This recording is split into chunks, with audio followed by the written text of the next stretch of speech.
Hey guys, welcome to episode 2 of Backyard Builds. Today we're going to start assessing the rust in this Valiant. We're going to get a wire wheel out. We're going to start brushing the edges of the pan and the main parts of the pan. We're going to see how bad the rust is in these floors, whether they're full Fred Flintstone or if we can save them. We'll probably go over, check the pitting, check around the seams because they're notorious for catching water under the factory glue. And we'll see what we have to cut out, what we have to replace, and what we can repair. The plan is to try and keep as much of the factory tunnel in the vehicle as possible. But as Tom just said, we'll check on pitting within the tunnel, behind the seat on the floors, and obviously from the last video you've seen that the front of the floors, the toe boards are pretty well done. So we know we're up for a set of toe boards at a minimum. Let's get into it. Tom loves getting on the grinder. Who doesn't? Ring, ding, ding, ding, ding. Ring, ding, ding, ding, ding. So to start off, I'm going to be aiming to clear up all these outside sections where we're going to cut. Whenever you're doing a job like this, we're using a Makita wire wheel. Pretty coarse thing, you get these from Bunnings. You know, it's a cheap ass grinder, nothing that you can't find anywhere in a local hardware store. Wear your safety protection, face shield, fucking safety goggles, earplugs. Don't get caught in the wire wheel.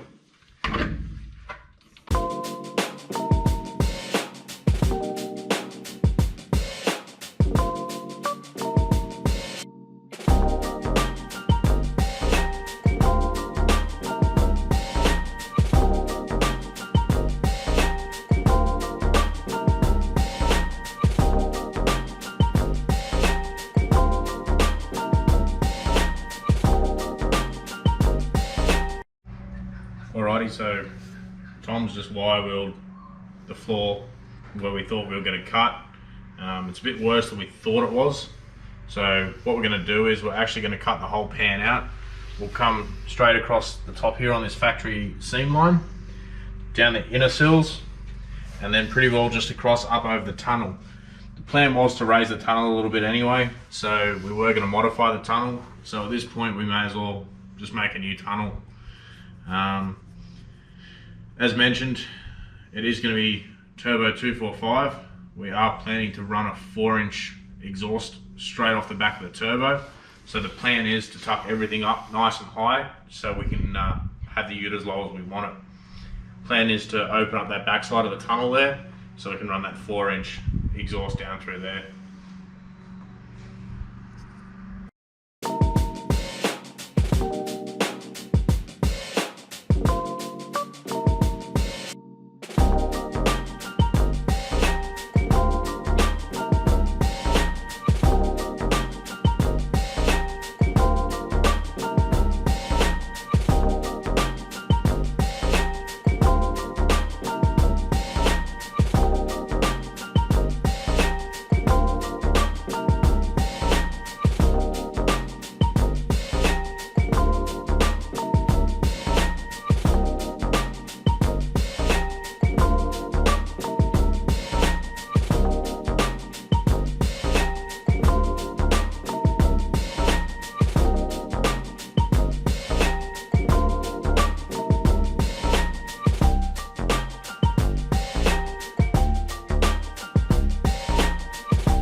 So what we're doing here is drilling out all the spot welds between these floor pans.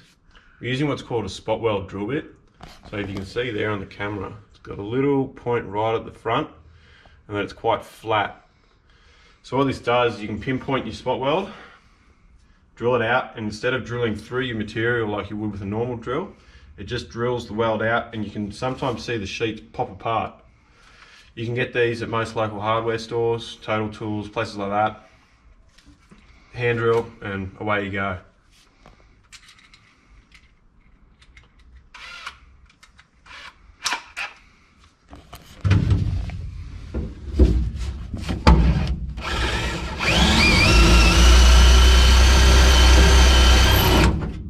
The idea is not to drill through both panels.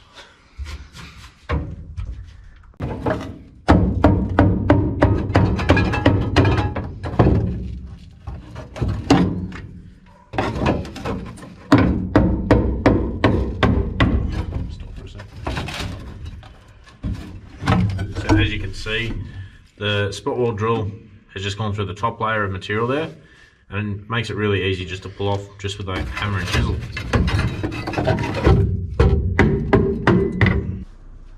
Alright, so as you can see, things well and truly got out of hand. Barney Rumble, Fred Flintstone, Yeah, they are sorted the floors out. we've got our new work here to go to Bedrock Quarry, that's for sure. Yeah. So the tunnel was actually worse than we thought. All the pitting was up over the top of the tunnel. At that point, to try and save the tunnel, it's going to become like a patchwork quilt. Same as the pans. Putting a front pan in, putting a bit in under the seat, putting a rear pan in it. May as well just do the whole floor again. So, as you probably see, we did cut it all out. We've cut it up pretty square in prep for some chassis connectors, as we explained in the video. Those will stiffen it right up, and then we're going to tie back from the chassis connector into the sill as well. So next episode, what we'll be doing, we'll actually be doing the connectors, fold them up, pressing them up. Going to do a little bit of a tech tip on how to calculate bend deductions, bend allowances. Tom actually hasn't got his guillotine working yet. We're in the process of sort of setting up shop. So Gillo's not working. We want to do them out of 3mm. That pan brake is not rated for 3mm, so we'll probably jump around to Tom's workshop where he works full time and chop them up there, press them up on the press brake, and yeah, bring them around and put them in. Yeah, so thanks for watching episode 2. Tune in next time. Hit the subscribe button. Like us on Instagram at BackyardBuilds_Oz, and that's AUS. Tag us and stuff. We want to see what you're doing in your backyard as well. Send us your projects. We'll start to do some features on our Instagram page of your projects. So we might do a featured build or builder every week. So if you've got something that you think will be interesting for everyone, by all means, shoot us through some photos, shoot us through some stories. We'll share around. Yeah, pretty well both me and Tom both started out with father-son projects. So really like to keep that going with the next generation of younger guys. So by all means, father-son projects, send them in. Father-daughter projects even. Doesn't have to be father-son. Doesn't even have to be father. Mother-son, mother-daughter, whatever you want. Whatever you're doing, send it through. Let's share the love around a bit. Pretty keen to see what's going on around Australia. So thanks for watching, and we'll see you next episode.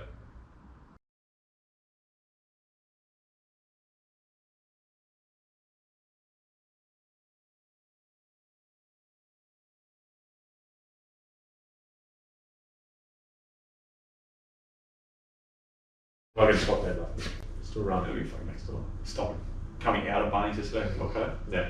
Fucking raining. Yeah. Down in the car. Fucking powered through it. In the cruiser. Yeah. He just looks at me and goes, it's alright. May as well. It's fucking happened. No one around. Cops had already gone past, so it's fine. All sides. Oh yeah.